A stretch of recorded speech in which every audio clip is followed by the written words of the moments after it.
کیونکہ اکیڈمی میں آپ کو کچھ بھی ایسا نہیں پڑھایا جاتا کہ آپ کو بالکل جیسے ہماری یونیورسٹی میں کلاسز ہوتے اس طرح سے بالکل بھی نہیں ہوتا۔ High every one, I hope آپ سب لوگ ٹھیک ٹھاک ہوں گے۔ میں آپ کا زیادہ ٹائم بالکل بھی نہیں لوں گی کیونکہ میں شارٹ کٹ میں بات کروں گی۔ آج کے میرے ویڈیو کا ٹاپک ہے when you should join an academy when you have decided to appear in competitive exam۔ سو پہلے اس ویڈیو کو اینڈ تک ضرور دیکھیے گا، پھر آپ ڈیسائیڈ کر لیں کہ whether you should join an academy or not۔ پہلا کام آپ نے کیا کرنا ہے، سب سے پہلے آپ نے خود سے پوچھنا ہے کہ آپ کمپٹیٹیو ایگزام میں اپیئر کیوں ہونا چاہ رہے ہیں، آپ کیا چاہتے ہیں۔ جب آپ کا گول ڈیسائیڈ ہو جاتا ہے پھر اس کے بعد آ جانا اکیڈمی کے بارے میں سوچنا ہے یا کچھ بھی سوچنا ہے۔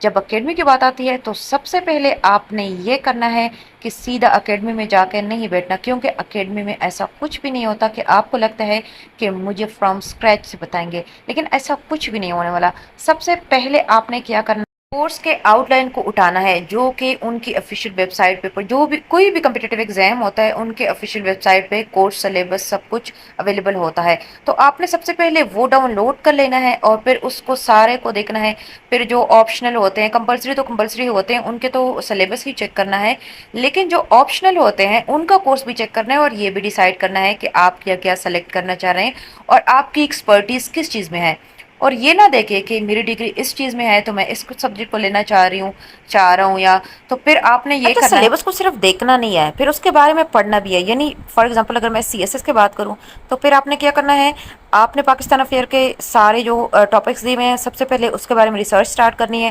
اور اس کے علاوہ جو کرنٹ افیئر ہے وہ ورلڈ افیئر کے بارے میں بھی آپ نے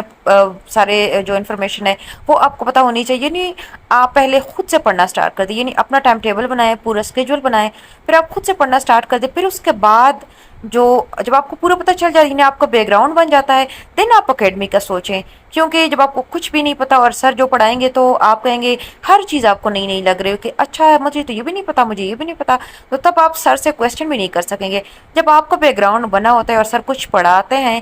دین آپ کو لگ رہا ہوتا ہے کہ ٹھیک ہے یہ مجھے انفارمیشن پتہ ہے اور یہ میری انفارمیشن میں ایڈیشن ہو رہی ہے یا پھر یہ مجھے پہلے سے ہی پتا ہے، تو پھر آپ کو میں نے کیا بتایا کہ آپ نے کیا کرنا ہے، یعنی پہلے اپنا پورا بیک گراؤنڈ بنانا ہے کمپٹیٹیو ایگزام کے جو سبجیکٹس ہیں اس کے کورس آؤٹ لائن کے مطابق۔ پھر آپ نے اکیڈمی کا سوچنا ہے، یعنی آپ نے سیدھے جا کے نہیں بیٹھنا، کیونکہ اکیڈمی میں آپ کو کچھ بھی ایسا نہیں پڑھایا جاتا کہ آپ کو بالکل جیسے ہماری یونیورسٹی میں کلاسز ہوتے اس طرح سے بالکل بھی نہیں ہوتا۔ اب آپ خود ڈیسائیڈ کریں کہ آپ نے اکیڈمی کب جوائن کرنی ہے، کیونکہ آپ کو اکیڈمی والے یونیورسٹی کی طرح بالکل بھی نہیں پڑھائیں گے، کیونکہ انہیں پتا ہے کہ آپ جو پڑھ کے آئے ہیں، یعنی آپ کو سب کچھ پتا ہے، بس آپ صرف جو ایگزام ٹیکنیکس ہے، یعنی جو پیپر اٹیمپٹ کی جو ٹیکنیکس ہے وہ آپ سیکھنے آئے ہیں یہاں پہ۔ تو پھر آپ یہ کریں کہ اپنا بیک گراؤنڈ پورا بنائیں، پھر اس کے بعد اکیڈمی جوائن کریں۔ Thank you for